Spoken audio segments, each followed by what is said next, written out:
Well, there were more arrests in the Chicago area today as protesters clashed with police in a demonstration outside an ICE facility.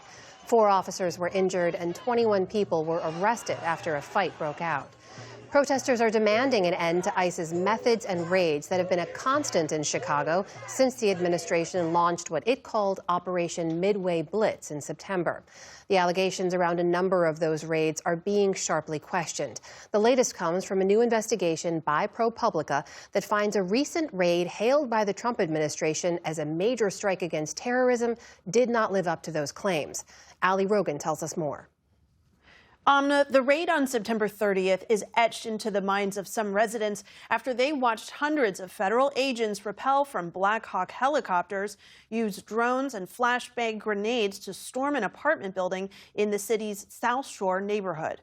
Dozens of Venezuelan migrants who were found to be undocumented were detained, with officials alleging they are members of a dangerous gang called Tren de Aragua, which has been designated as a terrorist group.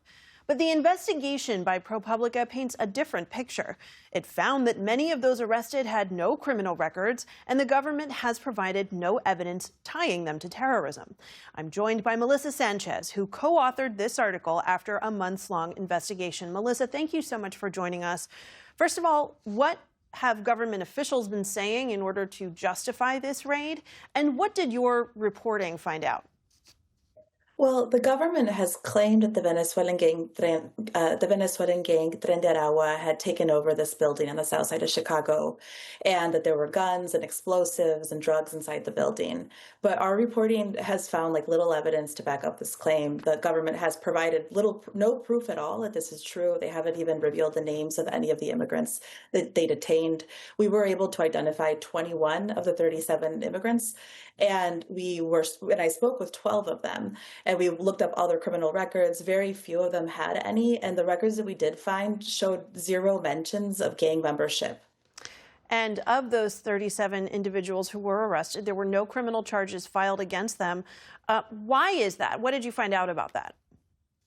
So we spoke with former federal prosecutors, and what they've told us is that if the government had a good case, we would have seen charges filed in federal court, and we haven't seen any yet. So that suggests that maybe no charges are coming. And to add to that, we've gone to a lot of these men's immigration court hearings. We've gone to 8 of them so far.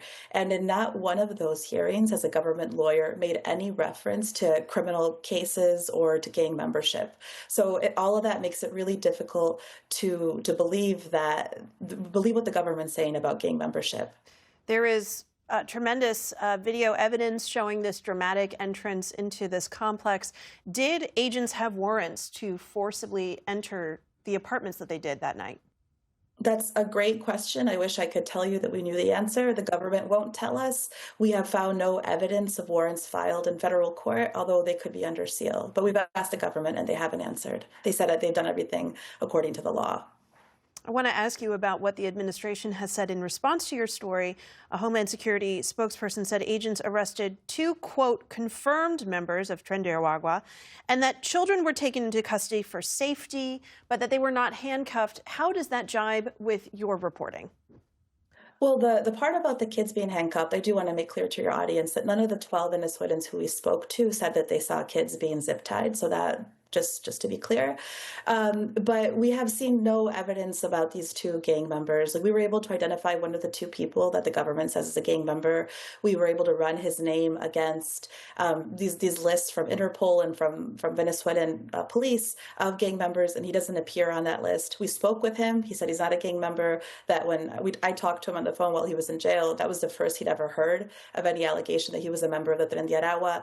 We looked up his criminal record. He had gotten arrested once in Chicago for driving without a license. During that stop, they found some marijuana and coke on him. It was a minor amount. That charge was dropped. That's all that we could find on that.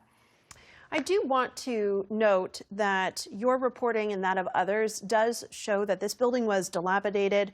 Many residents cited feeling a sense of danger. Some men carried guns openly. A Venezuelan resident was arrested for murder of a fellow countryman in an apartment over the summer.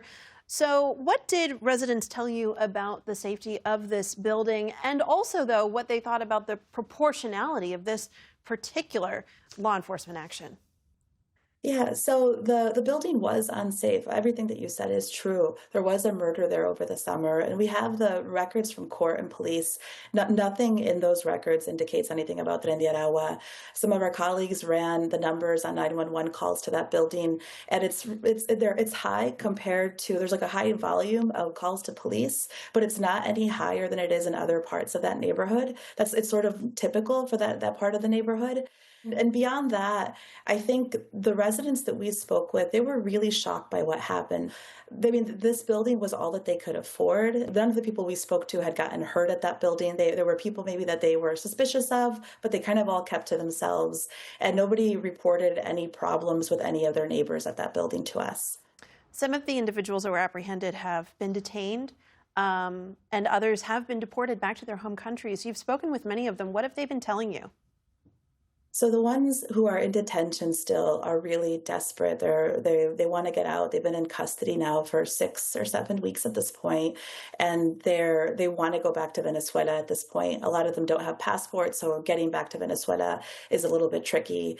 The ones who have already been deported, I think every single one of them has told me that they have returned with less than they had left that country with years ago. I mean, a lot of them fled Venezuela years ago because the country has a collapsed economy and authoritarian government, and it's really difficult to get a job and support your family there. And here in the U.S., they had jobs, they had bought used cars, they had bought clothes and shoes and tablets for their kids, and all of that is gone. So I think they've returned to a country that's difficult to survive in, and they don't have anything to make a life anymore.